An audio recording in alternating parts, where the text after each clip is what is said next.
started with the green. Initially time is also not very high. This is the first phase. This is the first phase.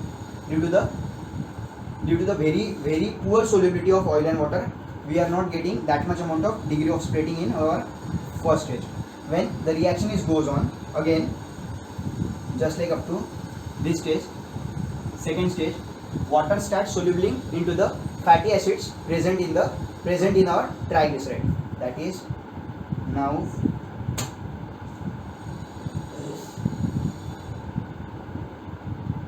the reaction is here.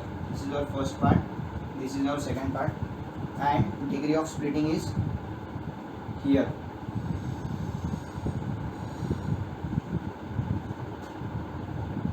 This is our second part. Here the rate of reaction is increased as compared with the first stage, and the solubility is also increased. Now at the last stage, that is third stage, we reach this point.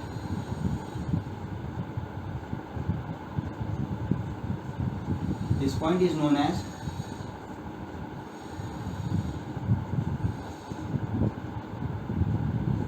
equilibrium, and this stage is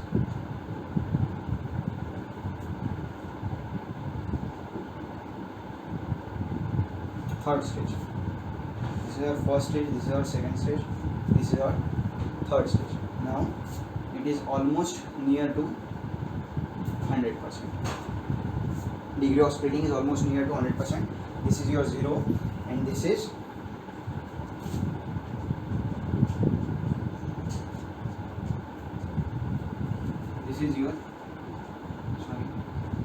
your time.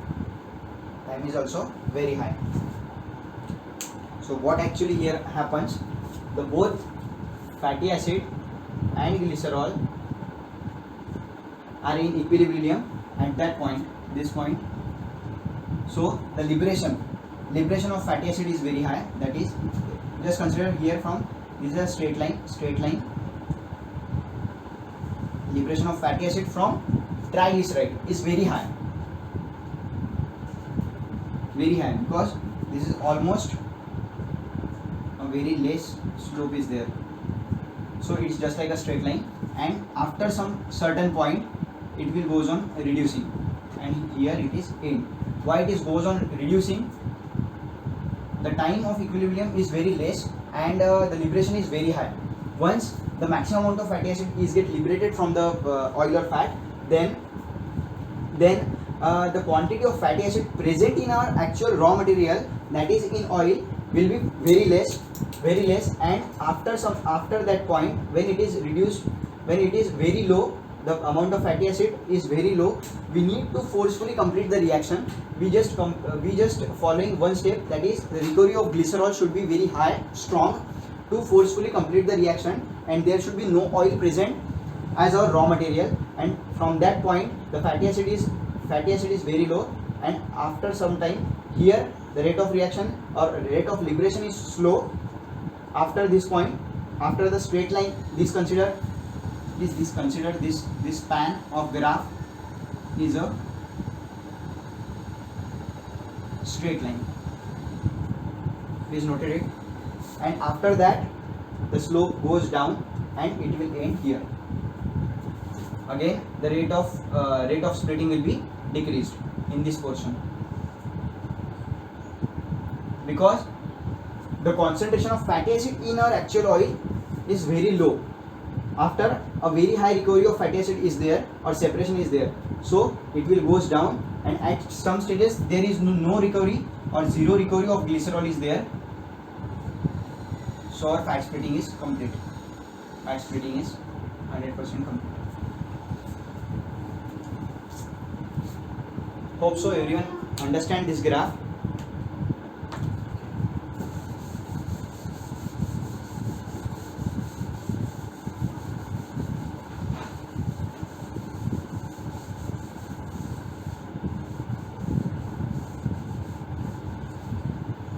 Now degree of splitting is simply ratio ratio of acid value to sap value of oil.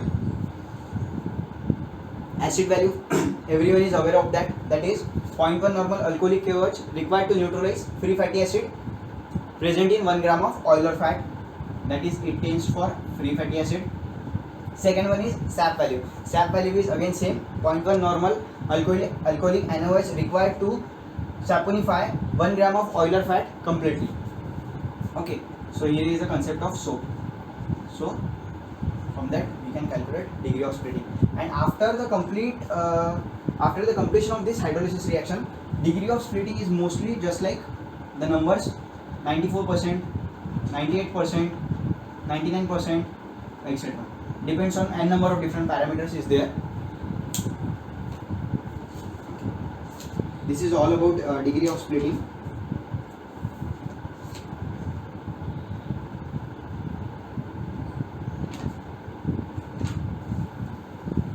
Okay.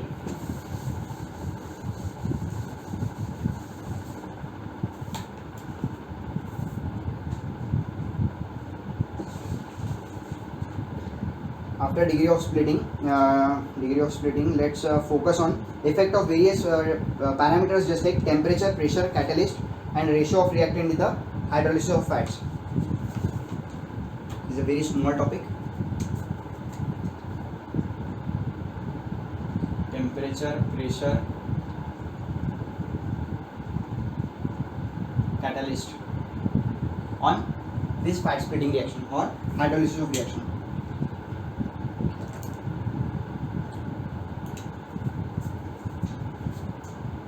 Effect of temperature on any reaction. This is just like a common sense or very basic information is needed. That is, when you increase the temperature of reaction, it directly increase your solubility factor. Once the solubility factor is increased, your rate of reaction is very high. The rate of reaction is also increased. So when you increase the temperature or pressure, solubility increase, and solubility is most important factor in our topic because our both two raw materials are completely different, that is water and oil. One is polar, another is non-polar. So solubility plays a critical role here. So when you increase the temperature of your reaction, solubility increase, and once the solubility temperature or pressure of reaction, solubility increase, and once the solubility is increased, the rate of reaction is also increased and liberation of fatty acid will be more. Solubility, what is solubility? Mainly a tendency of any solute to get dissolved into the solvent, and when these two are plus, solute plus solvent gives us a total solution. Solubility is a very big concept in mass transfer operation.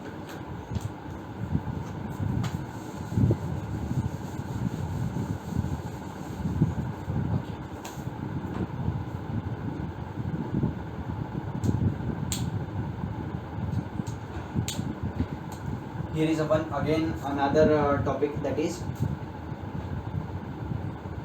activation energy, because once the solubility increases, then the activation energy is also increases.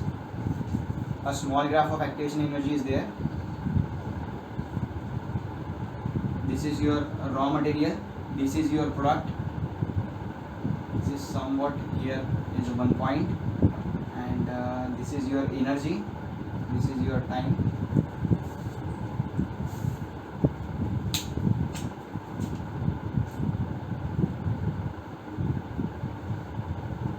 This is your actual activation energy. This is your enthalpy already present in our raw materials. So when temperature is provided, what is actually exactly activation energy? It's a small sort of initial ignition or initial energy which is required to convert your raw material or molecules to undergo a chemical or physical change. Means there is a raw material till up to this. Raw material is same, your oil plus water. Oil plus water is there, but there is no activation energy. When you gives some amount of temperature, that is temperature is increased, activation energy is used, and the molecules or atoms of this raw materials start moving and get activated, and the reaction actually start from this energy, from this point, and it will get, with respect to time, it will get converted into the it will undergo some chemical or physical change. So here is the actual range of your raw material, and from raw material up to certain point or certain peak, it will get converted into the product. Activation energy must be there.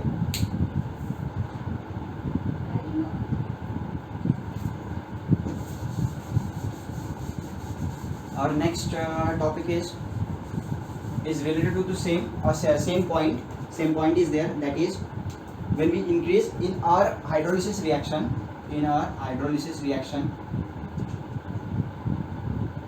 when we increase the temperature from say 150 to 220 degrees Celsius, the solubility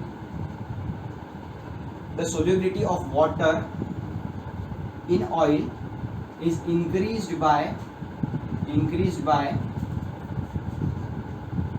2 to 3 times. That's what exactly we needed. We needed higher amount of solubility, very higher amount of solubility is needed to carry out our hydrolysis reaction. So a small change, that is around 70 degrees Celsius temperature change of 70 degrees Celsius increase your solubility from 2 to 3 times. So we can say that solubility is directly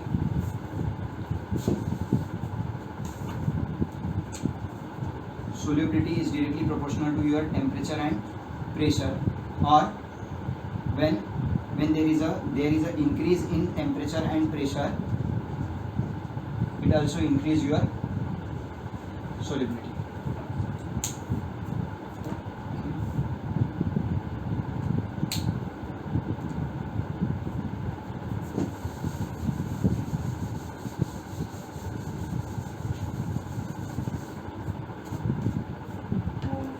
Exactly covered. Temperature is covered, pressure is covered. Focus on our catalyst now. Catalyst. Everyone is aware, all of the students are right now studying in the 7th semester.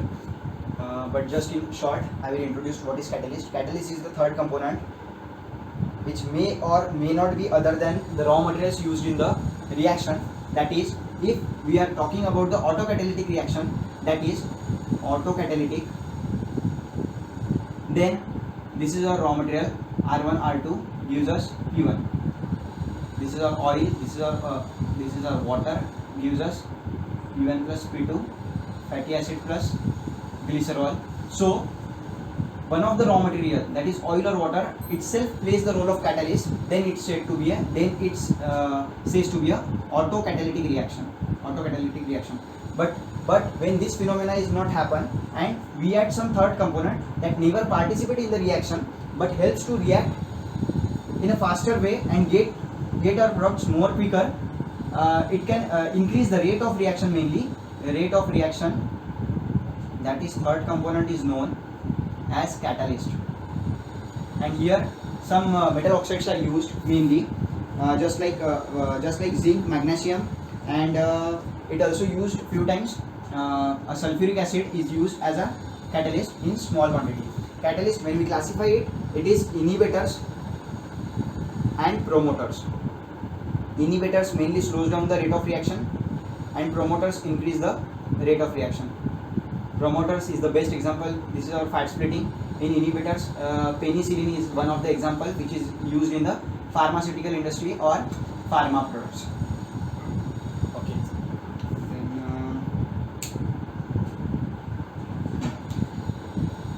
we are using metal oxides or H2SO4, ZNO, MgO, calcium, etc. Zinc is mainly used in our hydrolysis reaction. But catalyst, we actually say that there are only two roles, that is rate of reaction is increased or decreased. Means if we consider rate of reaction and we need increase in rate of reaction, we say that only one role is played by catalyst. But in our case, in our hydrolysis, two roles played by our catalyst. Both two are very important, very important.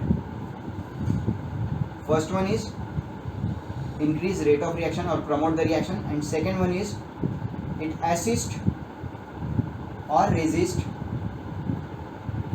formation of emulsion. Must needed. When you get the purest form of fatty acid or purest form of glycerol, or separate or differ to these two products, that is one is main product and another is byproduct, there should be never formation of emulsion is there. If emulsion is formed in our product, that is fatty acid plus glycerol, then it may be a partial fat splitting process, and we are not able to get any product with the better quality and quantity and required specifications. So it assists formation of emulsion. In short, we just go through what is emulsion.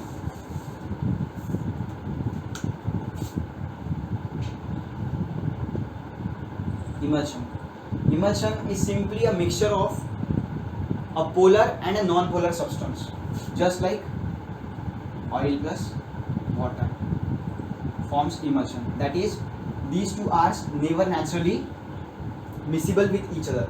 Means a small droplets of oil is continuously dispersed in very minute form or into the water, and you may get an emulsion just like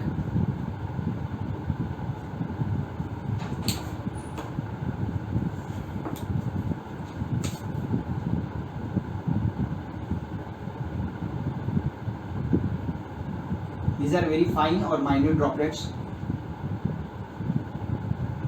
but in the dispersed form. They are never come into the top or not settle down into the bottom, but they are continuously dispersing throughout the height. That's why we says it emulsion. There are different types of emulsions. Mainly we classified it oil in water and water in oil. Oil in water and water in oil. Further classification is there, but emulsion is not our topic. I just want to cover it roughly for the sake of knowledge. And there are n number of different examples, like milk is an emulsion. Industrial emulsions are there, pharmaceutical products, eye drops, cosmetic products, butter is an emulsion. So n number of products, n number of examples are there. This is all about emulsion in a very short way.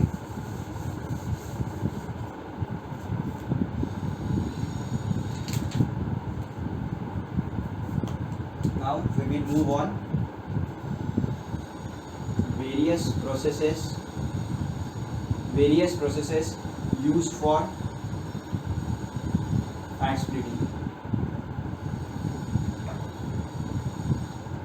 There are mainly 4 processes classified by acid, base.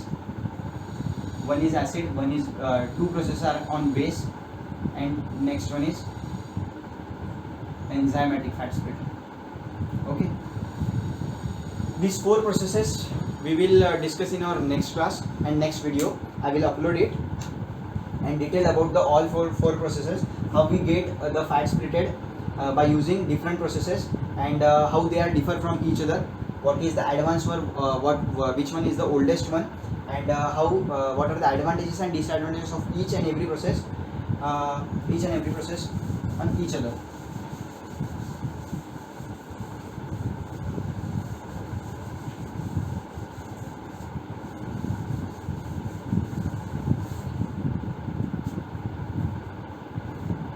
I will stop here and meet you in next class. Thank you.